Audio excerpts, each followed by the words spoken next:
Do you spend hours practicing new chord grips but your comping still sounds flat and lifeless? I used to waste hours practicing inversions every day, but once I started practicing these 3 exercises, I could finally play jazz chords with that real flow and groove. And in this video, I'm gonna show you the 3 exercises that helped not just me, but also hundreds of my students turn simple chords into real jazz comping with rhythm, melody, and groove. If you're anything like me, sometimes you just want to sit back and enjoy those rich jazz chords. There's something magical about the way the voicings flow and fill the room with color. But if all you do is play beautiful shapes, your comping gets very boring very fast.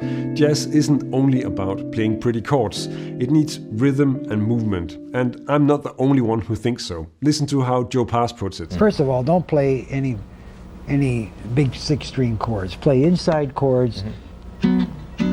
So let's throw away the big shapes and focus on what really matters, connecting the rhythm and the harmony in the music. Now, one of the most game-changing exercises for me is surprisingly simple. Take a song you like and you know and comp it with the metronome on 2 and 4.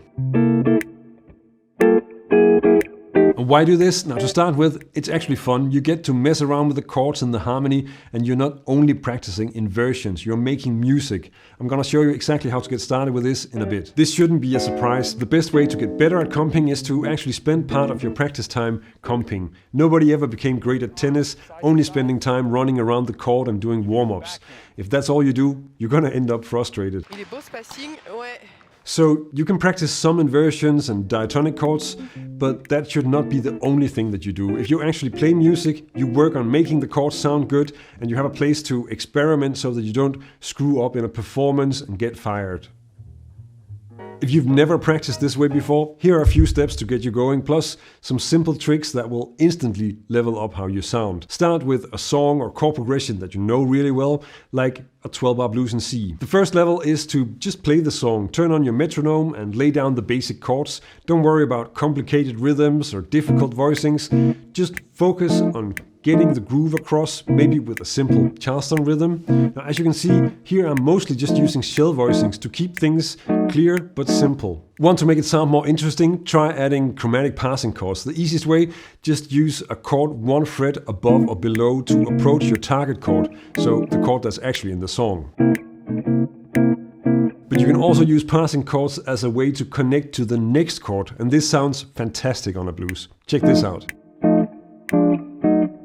The great thing about practicing like this is that you can experiment, try new rhythms, riffs, melodic ideas. If something sounds off, don't worry about it, just try again in the next chorus. You don't need to worry about the soloist firing you. So once you're comfortable turning chords into music, let's look at a practical way to think about chords that will make your comping even more flexible and give you a lot more options. Let's be honest, most of us, myself included, don't always think about chord voicings in a way that actually makes them easy to use. And it's not really our fault. The way chords are usually taught, and even the way that I sometimes teach them, splits everything into neat little boxes or categories like shell voicings, drop 2s, upper structured triads, and so on. But here's the problem with that. When you practice chords in these isolated categories, you end up running diatonic chords or inversions with just one type of voicing. That's not how real music works. When you actually play, you're mixing and matching different voicings all the time, whatever fits the sound and the groove of what you're playing. So if you want your comping to sound musical and flexible, you need to break out of those boxes. Start thinking about voicings as tools that you can combine and connect, not just categories to memorize. In a moment, I'll show you a practical way to start mixing voicings that will make it 10 times easier to make music while comping.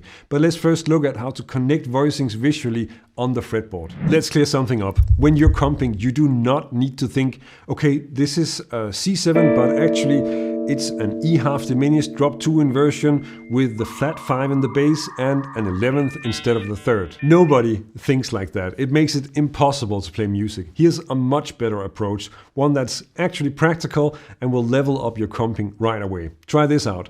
This exercise is about exploring the neck and connecting chord shapes across different types, instead of just running up and down one voicing family. It's about discovering how your favorite chords are already linked right under your fingers. Most of us navigate the neck by thinking of the root of the chord and finding that on one of the 2 lowest strings, so E and A. So if you're looking for a C7, then you have a shell voicing in the 3rd fret, and of course also 1 in the 8th fret. Let's connect this one to some other chords that you probably already know. Notice that if you add a G on the B string, then you have a drop 3 voicing. And you also have the C7 13 drop 3 within reach. And these of course work together if you're playing something like a blues in C. And you can even add one more string and then you're playing drop 2 voicings with a bass note. And of course there are a lot of variations of this as well. The trick is to think of all these as versions of your C7 shell voicing.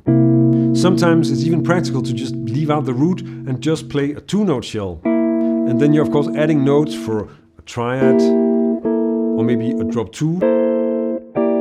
Whatever fits the groove. Don't get lost in theory or endless labels. When you see a C7 chord, don't just picture one grip, see a whole range of options. If you only stick to a single shape, you'll end up boxed in and your comping will sound static. But if you think in terms of flexible voicings, you can add moving voices, melodies and rhythm to your playing without worrying about jumping to some unfamiliar part of the neck every time the chord changes. Now this approach solves a lot of problems and keeps you rooted in the shapes that you already know while expanding what you can actually play. You can mix rootless voicings with full, complete chords. In fact, that is one of the best ways to comp, especially if you're playing in a duo or doing chord melody. Start by stating the basic shell voicing or a simple variation, and then feel free to move or embellish before you switch to the next chord. You're not chained to the root every time. For example, on a blues, you might start with this simple shell voicing and then add or subtract notes for color. Or slip into rootless voicings to let the bass or melody breathe. And here's how that could sound.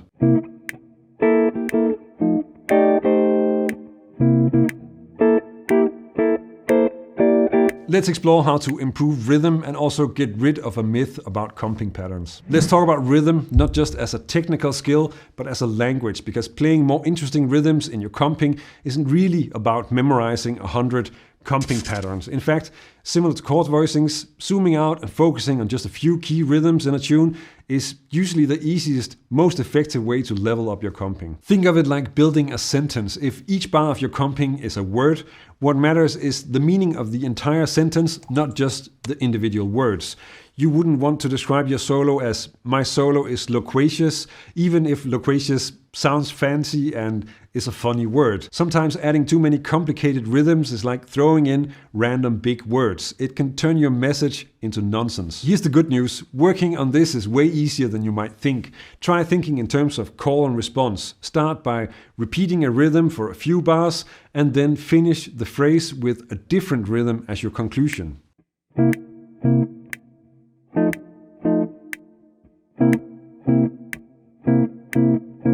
Now, a bonus here is that when you repeat a rhythm as a riff, you give the soloist something solid to play against, and you give the band a groove to lock in with. Plus, that you can practice this on any song. Try coming up with different conclusions for your rhythmical sentences. This way, you're training your ear to sort of hear how rhythms interact and build a natural musical flow. Maybe the next 4 bars could have a different conclusion.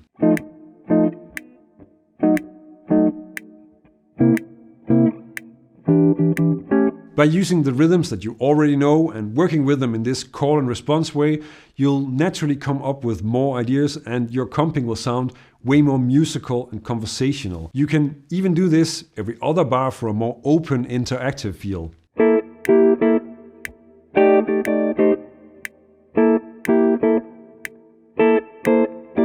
If you learn rhythms or any other musical idea in the context where you actually want to use them, you'll improve much faster and skip a ton of useless technical, theoretical work. It's all about making your comping speak, not just saying fancy words that you've learned by heart. One guitarist who really understood the power of simplicity was Joe Pass. Of course, his playing could get incredibly complex and is very impressive, but his approach to jazz chords is all about making things simple and musical. And honestly, that's the direction you want to go. Focus on clarity and groove, not just flashy shapes. Now, if you want to see how Joe Pass makes chords and progressions simple, check out this video. And trust me, Joe definitely has a point. Simple is easier and faster, but also makes you play better. Check it out. Learn jazz, make music.